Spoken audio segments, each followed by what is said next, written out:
On here, and in this video I'm going to go over 5 lessons that I learned from making over 10,000 cold calls, and I'm going to be doing so out here in the rainforest.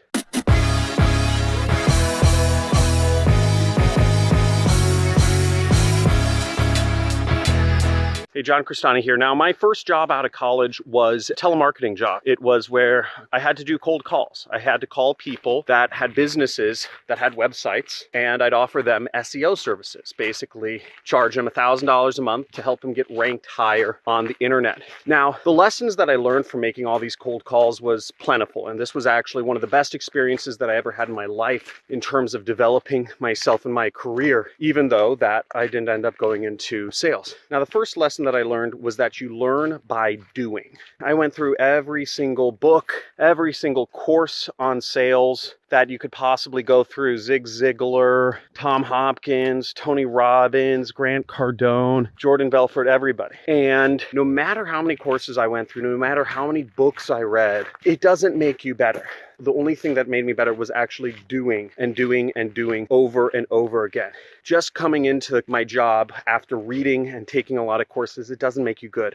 It's courses plus repetition, right? And that's why one of the focuses of me in my training courses that I offer in marketing focus on helping get people to actually go out there and post ads and do marketing and do data analysis and copywriting and write their own ads and all that stuff. Because the biggest hurdle that most people face when they're starting out a marketing career is they don't want to do anything, right? They just want to take courses. But you have to do stuff. You have to put up tons of ads if you want to get good in marketing, just as you have to make tons of calls if you want to get good at sales. Sorry, it's getting a little dark here. So we are in the rainforest on the Olympic Peninsula. It's called the Hoh Rainforest, and it's absolutely gorgeous. You see sword ferns, mosses all up in the trees, lots of conifers, etc. And this is what I love to do for fun. The second lesson that I learned was that you can reach anybody you want to. It doesn't matter how important you perceive that person to be. There's always a way. There's always something that important people are looking for. And if you know what they're looking for, if you can figure that out, then you can get through their gatekeepers, or you can just reach them directly if you utilize social media and emails and phone calling, right? And it just so happened that I was offering marketing services, SEO services, which would help people get more sales, more customers. So a lot of people were very receptive to that when you put it in a way, in a real world way that says, hey, I could get you ranked on Google. I would say, hey, I can help you get more sales of your CNC machines, right? I'd be very specific because nobody wants SEO, but everybody wants more customers. So I would be very specific. And specifically, these companies, they wanted more customers of their particular product. And I know that may sound banal, but the point being, you can reach anybody. The third lesson that I learned is that people work better in teams. There were days when I did about 4 months of about roughly 120 calls a day. And there were days when I woke up and I just didn't want to get hung up on like 110 times, right? Like, that's no fun. That's like constant rejection all day. And I just didn't feel like it some days. But the fact that I went into an office, the fact that I was surrounded by a team of people who were also doing the same thing I was, gave me motivation to push through. That's huge, So even if you're working alone, even if you're an entrepreneur and you're a solopreneur or whatever, find other entrepreneurs that you can team up with or meet up with on a weekly or a daily or whatever basis, because teams work better than individuals. It's just a fact. Ooh, it's getting dark here. I mean, there's super dense overgrowth right now. And as you see, it's just clouds everywhere out here. So Seattle is known as the rainy city, and it's always cloudy out here. Now, the fourth lesson I learned is that of emotional fortitude. having been hung up on about 900 times, right? Over 9,000 times, let's say I was hung up on. You build up brass balls. Girls and guys can have brass balls. That's not sexist, okay? You build up brass balls. You build up emotional fortitude to being rejected. And that is an essential skill in business, because no matter what you're doing, whether it's sales or marketing or development or customer service, you're going to have lots of bad experiences. By the way, check out this beautiful sword fern batch of sword ferns. Beautiful. And that emotional fortitude carried with me to the rest of my career. It's very hard to phase me.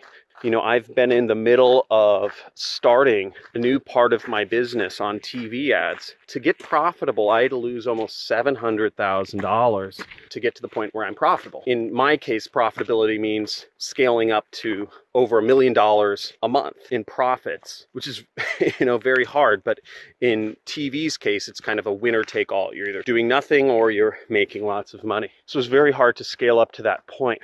You have to have a lot of emotional fortitude to start a business. If you're going into something which takes money, losing money, or if you're not spending money and you're going to have to spend a lot of your time fruitlessly, it's going to be hard to spend a lot of your time without seeing the results immediately, like a job, right?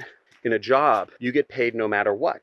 Whereas as an entrepreneur, so I'm walking over I'm going to walk around some mud thing there. There's this, look how muddy this trail is. I heard you asking for more kind of genuine videos, and my hobby is national parks. I love visiting national parks. I love exploring in nature. Usually I don't shoot my videos out here, but let me know, just type in love it. And I know this is very raw, right? And I'm doing that for a reason. I mean, I want to see if you guys like it or not. Again, the lighting's not great, might be shaky, but the stories and the lessons are real. Now, going back to emotional fortitude, I'd say having emotional fortitude was probably the most important lesson I learned from really my entire 4 months or 4 or 5 months of doing sales. It was a hard lesson, and it's scary, and I think a lot of people resist learning it. I definitely see that amongst my students. A lot of students of any kind of online course will start something and stop at the first sign of rejection and then just kind of bounce around, right? A lot of my students, you know, they try to drop shipping, then they got an obstacle, and they, at the first sign of rejection, right, they jump over to affiliate marketing, and then they do affiliate marketing, and the first sign of rejection, they hop over to Amazon, and then again, and the cycle always continues to repeat itself. And that's not a way. If you can't handle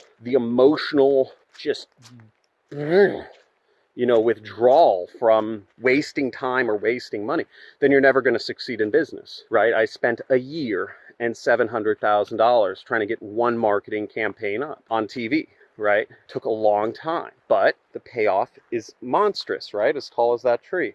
So it's all worth it in the end, but it's hard. And the fifth and final lesson that I learned from my 4 or 5 months doing sales is that sometimes it's just not for you, right? Sometimes you can give something your best shot. Sometimes you can do everything that you would be expected to do. Sometimes you can read every book. You can learn every lesson. You can hire the best instructors. You can surround yourself with the best people, and you'll still fail. You'll never hit your stride, and ultimately, it's just not meant for you. And I learned that with sales.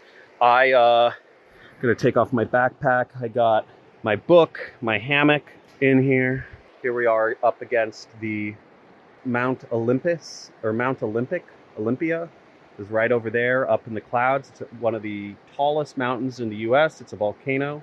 And here is the river. See? Ocean is that way. Mount Olympus is that, or Olympia is that way. So sometimes it's not meant for you. And that was hard, because I don't like failing. I've always been a bulldog. I always believed up until that point that I could do whatever I set my mind to. And I believe I could still do well in sales, since, you know, I kind of combine marketing and sales with, you know, what I do with selling courses now. But, you know, it wasn't my preferred lane. And my preferred lane, where I just exploded it, very fast was marketing. And all the while I was doing 120 calls a day doing sales, I would get in the office at 6 a.m. I'd call the UK, I'd call the East Coast, then I'd start calling West Coast, right? And the in-between. And I would get through my 120 calls at around 3 o'clock each day. And then I would go over to the marketing department and learn about what they were doing. And I'd just end up doing some of their work, right, in my free time. They were managing Google Ads. And I found I was really good at marketing. I was really good at managing Google Ads. I was really good at copywriting. I was good at data analysis. And I fit there better. I was failing as a salesperson. I never did good as a salesperson. But in marketing, I ended up getting hired in the marketing department, and I switched over there. And I became the director of the department. And I got hired to be the director of marketing at another company. And I formed an additional department, which is the e-commerce data feed, e-commerce, which is data feed syndication. And I just exploded because I could work well with copywriting and statistics. But the point is, sometimes what you're doing is not for you. And sometimes things just click. I hope that was a helpful lesson. Again, let me know if you liked this video. It's a very different video from the ones I normally do, but I go to a lot of awesome locations. I go to a lot of national parks. I absolutely love America. I love nature. I love the world. And I love experiencing what our Creator has given to us. I believe we are living in heaven, right? We are in heaven right now. If you look all around the universe, there's nothing like this planet right here. It's also another reason I'm a big supporter of Jeff Bezos's company, Blue Origin, which seeks to harvest the resources from space and bring them back to Earth to make our Earth better, more beautiful, and more fun. So let me know what your thoughts are about this video. If you love it, type in love it. If you hate it, just type in I hate it. And always like, subscribe, and comment. If you would like to see more, I do money giveaways every single Monday. I just give away gift cards, Amazon gift cards, to a bunch of people. And also I encourage you, if you want to continue the conversation and start surrounding yourself with other marketers, make sure you join my forum, which is the Discord, johncristani.com/Discord, which is in the links in the description. Thanks for watching, and let me know your thoughts. Again, I don't know. I'm assuming people will hate this. I ultimately judge by the view count. Little spoiler tip there, but we'll see. Have a great day. Bye. Oh, John, absolutely one of the best teachers there are. Literally anybody who wants to start an online business, it's a bit of a no-brainer. John is absolutely amazing. Hi, John. I wanted to take a quick moment to give you a quick testimonial. Yesterday, I made my first online affiliate commission. I'm absolutely, totally excited. And for the first time, I really see that, I have a future in this and I have someone who has my back. So again, John, just thank you so much for your time to just help everybody in the group and just to give us, nothing but value week after week after week. Again, thank you so much.